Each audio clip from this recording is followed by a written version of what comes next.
Hi guys, कैसे हैं आप सब। आज हम लोग बात करने वाले हैं जो आपके एग्ज़ाम में हर साल पूछा जाता है और कंफर्म पूछा जाता है। जैसे कि आपको जानकारी है कि अभी जो 2023 में एग्ज़ाम होने वाला है, जो कि अभी कुछ ही दिन बचे हुए हैं, तो यहाँ से आपके कुछ सवाल पूछते हैं जो मैं आपको बताने वाला हूँ। अगर आप ये वीडियो के आखिरी तक बने रहते हैं तो इस बात की पूरी गारंटी कि आपके 8 से 10 नंबर कहीं नहीं जाएंगे और यहाँ से कन्फर्म आते हैं। आप वीडियो को ज़रूर आखिरी तक बने रहें अगर आपको एग्ज़ाम को लेके थोड़ा भी फिक्र है अपने कैरियर को लेके। तो दोस्त आइए हम लोग शुरू करते हैं। तो सबसे पहले मैं बता दूं कि ये 3 तरीके का आपके सवाल पूछते हैं आपके एग्ज़ाम में। कि सबसे पहले ये बताइए कि आपके जो है लेशन का जो नाम यानी प्रोज सेक्शन हो या सेक्शन हो पोएट्री, ये पूछ देता है वो किस टाइप का प्रोज है या पोएट्री है। ये पहला सवाल। दूसरा सवाल ये पूछता है कि उसके ऑथर कौन है यानी उसके राइटर कौन है। तीसरा सवाल ये पूछता है कि वो किस कंट्री के रहने वाले हैं। तो आइए हम लोग शुरू करते हैं बिना देरी किए हुए। तो हमारा पहला जो चैप्टर है वो है इंडियन सिविलाइजेशन एंड कल्चर। तो इंडियन सिविलाइजेशन एंड कल्चर की बात करते हैं तो सबसे पहले मैं बता दूं कि यह हमारे महात्मा गांधी के द्वारा लिखा गया ये एक चैप्टर है, एक लेसन है जो कि इंडिया के हैं, आपको पता है पहले से भी। और ये पूछ देता है, बहुत दफ़ा ये एग्ज़ाम में पूछा हुआ है कि इंडियन सिविलाइजेशन कल्चर क्या है, किस तरीके का स्टोरी है। तो आपको बताना पड़ेगा ये एक तरह का एसे है, यहाँ पे आप देख सकते हैं। अगला अगर मैं बात करता हूँ तो दूसरा है भारत इज़ माई होम। अगर भारत इज़ माई होम की बात करते हैं तो इसके जो राइटर हैं वो डॉक्टर जाकिर हुसैन हैं और डॉक्टर जाकिर हुसैन इंडिया के हैं। और ये एक तरह का ऐसे नहीं है बल्कि एक तरह का स्पीच है। और मैं आपको दोस्त जानकारी के लिए एक और बात बताना चाहता हूँ कि डॉक्टर जाकिर हुसैन ये वही व्यक्ति हैं जो कि भारत के पहले मुस्लिम राष्ट्रपति बने थे। तो दोस्त आइए हम लोग आगे बढ़ते हुए देखते हैं। आगे है तीसरा नंबर a pinch of snuff. Pinch of snuff की अगर बात करते हैं तो इसके जो राइटर है मनोहर मालगुनकर और ये व्यक्ति इंडिया के हैं। और ये अगर बात करते हैं तो ये एक शॉर्ट स्टोरी राइटर है, एक शॉर्ट स्टोरी है ए पिंच ऑफ सनफ। अगला देखते हैं, अगला है हमारा आई हैव ड्रीम। तो आई हैव ड्रीम की बात करते हैं तो आई हैव ड्रीम के राइटर जो हैं मार्टिन लूथर किंग जूनियर और ये जो हैं अमेरिका के हैं। और इनकी बात करते हैं तो ये जो लेसन है ये पूछ देता है क्या है, तो आपको ऑप्शन में देना पड़ेगा कि ये एक तरह का स्पीच है। अगला हम बात करते हैं पाँचवें नंबर। तो पाँचवा नंबर है हमारा लेसन है प्रो सेक्शन का ideas that have help Mankind. आप यहाँ पे देख रहे हैं तो इसके जो राइटर हैं वो बर्टन रसेल हैं और ये जो व्यक्ति हैं वो इंग्लैंड के हैं। अगर बात करते हैं तो ये जो है ये जो स्टोरी किस तरीके का है, तो एक तरह का ये ऐसे है, यहाँ पे आप देख सकते हैं। अगला बात करते हैं 6 नंबर का। तो 6 नंबर में है द आर्टिस्ट। तो द आर्टिस्ट के राइटर जो हैं सिग्गा नोया हैं जो कि जापान से रहती हैं। और ये जो है एक तरह का शॉर्ट स्टोरी है जो कि आपके एग्ज़ाम में पूछ देता है तो आपको जवाब देना पड़ेगा। और बहुत ही महत्वपूर्ण बात मैं आपको बता दूं कि ये एग्ज़ाम में हर साल पूछता है, इसलिए आपके लिए बहुत ज़रूरी है। आई होप आप पूरा वीडियो को देख लीजिए और देख के जाइए और फिर आके आप ज़रूर कहिएगा कि हाँ सर ये तो ज़रूर चीज़ें हमारे एग्ज़ाम में पूछी हुई चीज़ें हैं। अगला है हमारा ए चाइल्ड इज़ बॉर्न। आप यहाँ देख रहे हैं तो ए चाइल्ड इज़ बॉर्न की बात करते हैं तो इसके राइटर हैं जर्मन ग्रीर और जो कि एक ऑस्ट्रेलिया की लेखिका रहती हैं। और इनकी बात बताएं तो ये एक तरह का ऐसे है ए चाइल्ड इज़ बॉर्न। अगला अगर हम लोग बात करते हैं how free is the press, जिसमें ये बताया गया है मीडिया की स्वतंत्रता के बारे में बताया गया है। इसके तो मैं समरी डिस्क्राइब नहीं कर सकता क्योंकि काफ़ी वक्त लग जाएगा इस वीडियो में, इसीलिए आइए हम लोग मेन पॉइंट देख लेते हैं। तो इसके जो राइटर हैं वो डॉर्थी एल सेयर्स हैं और जो कि इंग्लैंड के रहने वाली होती हैं। अगर हम बात करते हैं तो how free is the press एक तरह का ऐसे है।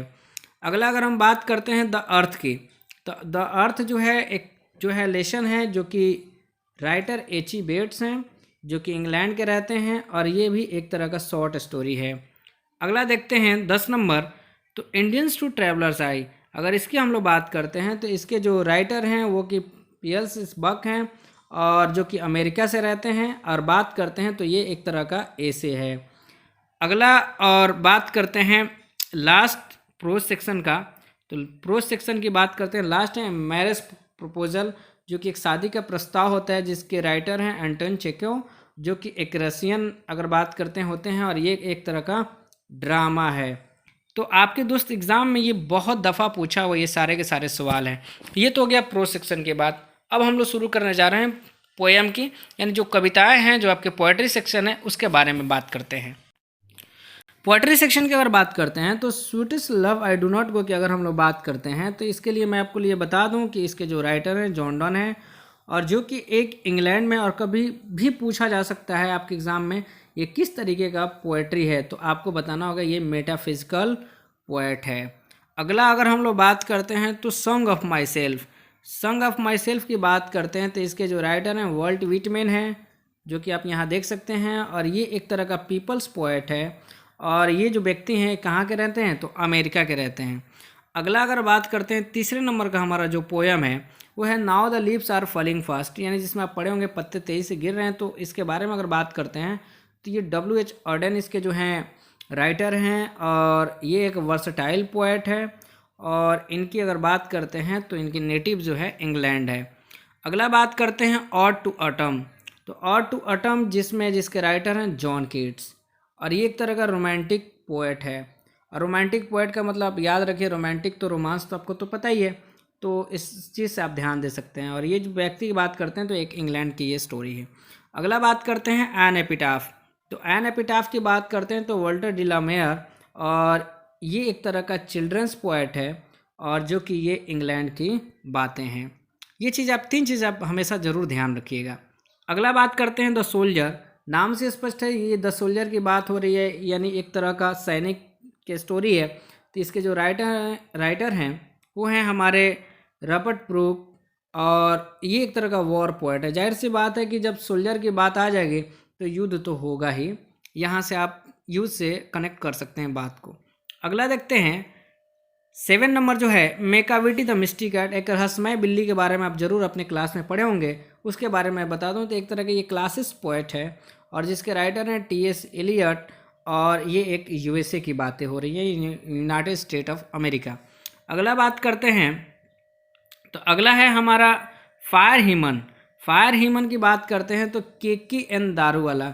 अब दारूवाला से आप याद रख सकते हैं कि ये दारूवाला जो लोग दारू वगैरह पीते हैं, हालांकि वो चीज़ें नहीं हैं, बट आप वहाँ से कनेक्ट कर सकते हैं।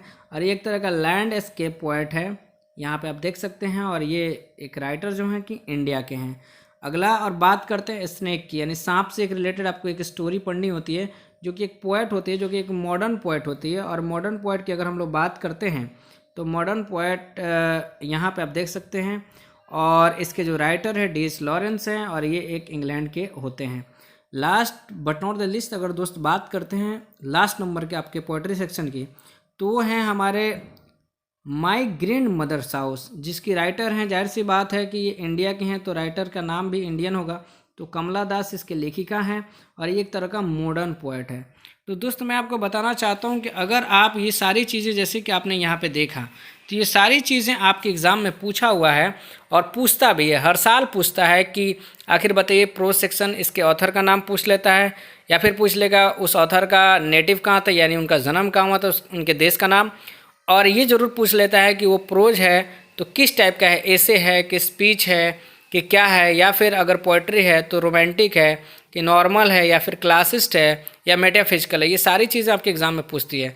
तो दोस्त आई होप आपको ये वीडियो पसंद आई होगी, तो अपने दोस्तों के बीच शेयर करिए जिनका एग्ज़ाम अभी होने वाला है, और अगर आप चैनल पर नया है तो चैनल को सब्सक्राइब कर लीजिए, लाइक कर लीजिए। थैंक यू वेरी मच, जय हिंद।